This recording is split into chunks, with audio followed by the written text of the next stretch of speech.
Hello guys, මේක තමයි 11 වෙනි වීඩියෝ ටියුටෝරියල් එක Awesome Tuts channel එකකින් මම කරන React Native mobile development video tutorial series එකේ.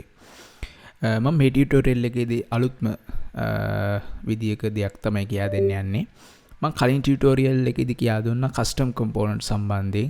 ඊට පස්සේ custom components වල properties use කරන විදිය මම කියා දුන්නා. අපි මේ ටියුටෝරියල් එකෙන් බලමු කොහොමද button එකකට දාලව action එකක් assign කරන්න කියලා. එහෙම නැත්නම් button එකක් click කරාම අපිට යම් කිසි දෙයක් වෙන්න ඕන නම් අන්නේ දේ වෙන විදිය අපි බලමු. හරි මම හදාගෙන තියෙන එතකොට මේ app.tsx file එකේ මම view component එකක් හදාගෙන තියෙනවා. එතකොට ඇත්තටම මේක empty design එකක් ගත්තොත් මගේ screen එකේ මුකුත් මම දැනට හදලා නැහැ. view එකක් විතරයි තියෙන්නේ. හරි මම view එක ඇතුලේ create කරන අලුතෙන් component එකක් button එකක් මම මුල් tutorials වල button හදන විදිය කියා දුන්නා. හැබැයි මම button එකක් click කරාම මොකක් හරි දෙයක් වෙන විදියට හදන විදිය කියා දුන්නේ නැහැ. හරි එතකොට මම button component එකක් හදලා තියෙනවා. එතකොට මම කලින් tutorial එකේදී කියා දුන්නා button එකක් හදනවා නම් අනිවාර්යෙන් title එකක් assign වෙන්න ඕන. මම title එක දෙන්නම් click me කියලා. හරි ඊට පස්සේ මම මේක සේව් කරන්නම්. එතකොට අපිට මේ විදිහට බටන් එක බලා ගන්න පුළුවන්. ඊට පස්සේ මට අවශ්‍යයි මෙහෙම දෙයක් කරන්න. මට අවශ්‍යයි මේ බටන් එක ක්ලික් කරාට පස්සේ යම් කිසි දෙයක් print වෙන්න ඕන. print වෙන්න ඕන මෙන්න මේ console එකේ. අපි මේකට කියනවා එතකොට console එක කියලා. මේ Metro කියන tool එකෙන් මම මේ JavaScript server එක start කරාට පස්සේ මෙතනින් පස්සේ ඇත්තටම අපි ගත්තොත් මේක වැඩ කරන්නේ console එක විදියට. console එක කියන්නේ ඇත්තටම ගත්තොත් අපි යම් කිසි දෙයක් අපිට print කරගන්න ඕන නම් ඒ දේ print වෙන්නේ console එක ඇතුලේ. මම example එකක් පෙන්නන්නම්. මම මෙතන මේ function එකට function එක පටන් ගන්න තැනින් මෙතනින් type කරනවා console.log කියලා. මම කියනවා welcome කියලා. ඊට පස්සේ මම මේක සේව් කරනවා. සේව් කරාට පස්සේ මට ඇත්තටම ඩිසයින් එකේ වෙනසක් බලා ගන්න බෑ. හැබැයි මම දැන් console එකට ගියොත් console එකේ print වෙලා තියෙනවා welcome කියලා. එහෙනම් මේ console කියන ඇත්තටම console.log කියන මේ method calling එකෙන් එහෙම නැත්නම් මේ statement එකෙන් අපිට පුළුවන් log එකක් මේ විදිහට print කරගන්න. ඒ වගේම අපිට පුළුවන් warning එකක් ඊට පස්සේ තවත් අපිට පුළුවන් error එකක් print කරන්න. ඒ විදිහේ info එකක් ඒ විදිහේ දේවල් ඒ විදිහේ message types කීපයක් print කරගන්න පුළුවන්. හරි. ඊට පස්සේ එතකොට දැන් console.log වලින් අපිට පුළුවන් මේ විදිහට print කරගන්න. ඊට පස්සේ මම මෙහෙම දෙයක් කරන්නම්. දැන් මේ විදිහේ function එකක් දැක්කම පේන්න ඕන මේක functional component එකක් කියලා. එයි මම එහෙම කියන්නේ මේක function එකක් ඒ වගේම return statement එකකුත් තියෙනවා. එහෙනම් දැනගන්න ඕන මේක functional component එකක්. හැබැයි නිකන් return statement එකකුත් නෙමෙයි තියෙන්නේ. ඒකෙන් return වෙන්නේ HTML content එකක්. එතකොට හැම return statement එකක්ම තියෙන function එකක් functional component වෙන්නේ නැහැ. ඒකෙන් අනිවාර්යයෙන්ම return වෙන්න ඕන යම් කිසි විදියක HTML content එකක්. ඇත්තටම කිව්වොත් මේක HTML වගේ වුණාට අපි මේකට කියන්නේ JSX element එකක් කියලා. එහෙනම් functional component එකක් වෙන්න නම් අනිවාර්යෙන් JSX element එකක් return වෙන්න ඕන. හරි. එතකොට මම දැන් මෙහෙම දෙයක් කරන්න. මම අලුතෙන් හදනවා function එකක් මේ function එක ඇතුලේ. මට function එක ඇතුලේ තවත් functions හදන්න පුළුවන්. මම හදන්නම් function පිහිටමු click කියලා function එකක් මම හදනවා. එතකොට මේක ඇත්තටම functional component එකක් නෙමෙයි. මේක සාමාන්‍ය function එකක්. මම එතනදී function එක ඇතුලේ ලියන්නම් console.log කියලා. මම මෙතන type කරනවා world කියලා. ඊට පස්සේ මම තවත් console.log එකක් ලියනවා එළියෙන් hello කියලා. මම දැන් මේක සේව් කරනවා. මේක සේව් කරාට අපිට සේව් කරාට පස්සේ අපිට බලා ගන්න පුළුවන් hello කියලා print වෙලා තියෙනවා.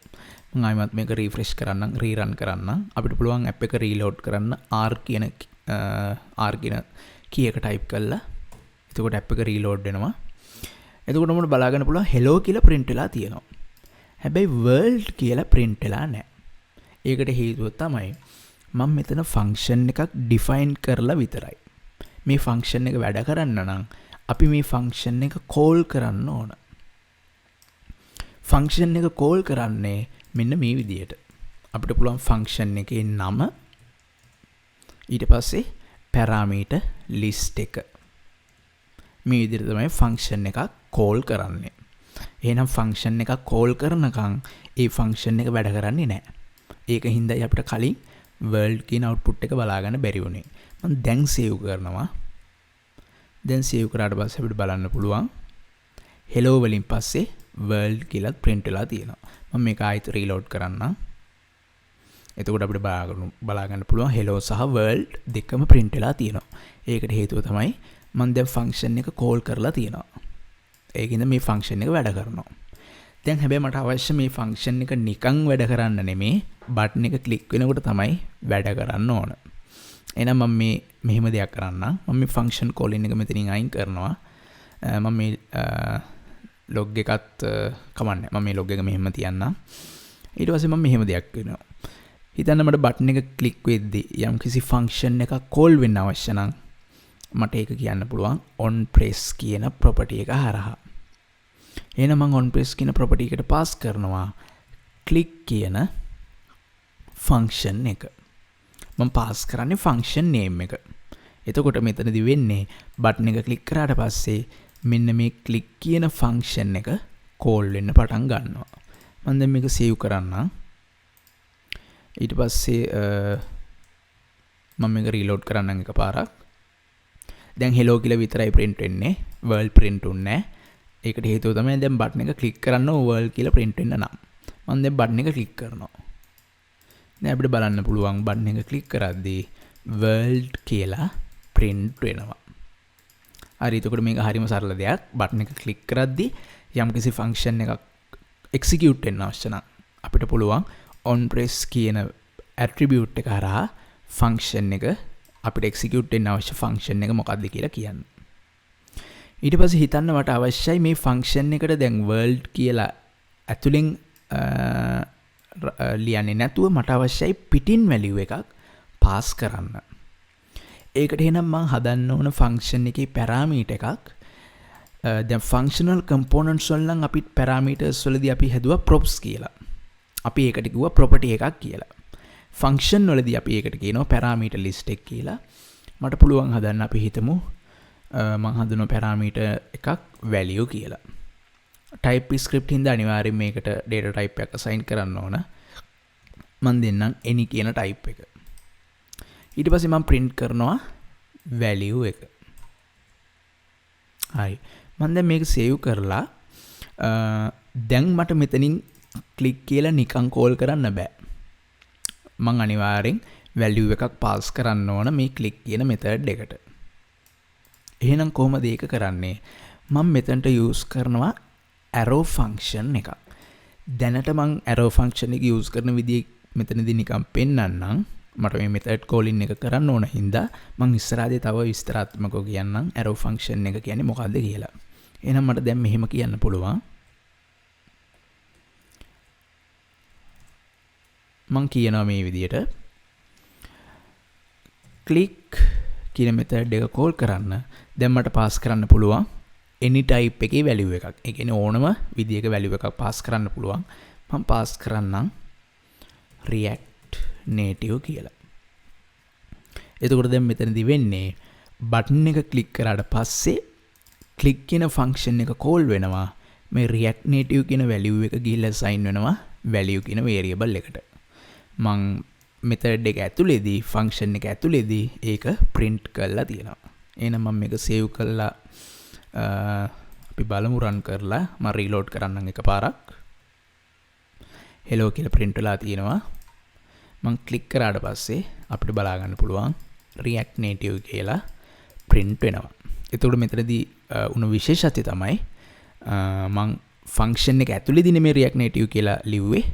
function එක call කරන තැනදී තමයි ඒක assign කරලා තියෙන්නේ. මම තව එක example එකක් පෙන්නන්නම් මේ tutorial එකේදී. මං හදනවා පැරාමීටර් එකේ variables දෙකක්. මං හදනවා x කියලා variable එකක්. මම මේක number එකක් විදියට හදන්නේ. ඊට පස්සේ තවත් variable එකක් මට හදන්න ඕන. මට පුළුවන් කමා එකක් දාලා හදන්න. කැමති variables ගානක් හදන්න පුළුවන්. ඒකත් number. මං x සහ y කියලා variables දෙකක් හැදුවා. ඒ දෙන්නම numbers කියලා මං data type එක දීලා තියෙනවා. ඊට පස්සේ මං කියනවා log එකේදී x සහ y ගේ එකතුව print කරන්න කියලා. මම මෙතන ඉස්සරහින් concat කරනවා string value එකක්. මට පුළුවන් මේ මං එකතු කරන මේ calculation එකට ඉස්සරහින් මට පුළුවන් string value එකක් ලියන්න මේ විදියට. අපි හිතමු addition. මං කියනවා addition එක මෙන්න මේක කියලා. එතකොට අපි method එක call කරද්දී අපිට දැන් string value එකක් pass කරන්න බෑ. දැන් අපි pass කරන්න ඕන ඉලක්කම් දෙකක්. එහෙනම් මම මුලින්ම pass කරනවා අපි හිතමු 10. ඊට පස්සේ කමා එකක් දාලා මම pass කරනවා 5 කියලා. දැන් මෙතනදී වෙන්නේ මේ වගේ දෙයක්. 10 කියන value එක ගිහිල්ලා assign වෙනවා x ට. 5 කියන value එක ගිහිල්ලා assign වෙනවා y ට. ඊට පස්සේ මම print කරලා තියෙනවා addition කියන string value එක space x සහ y ගේ එකතුව. මම දැන් මේ file එක save කරන්න.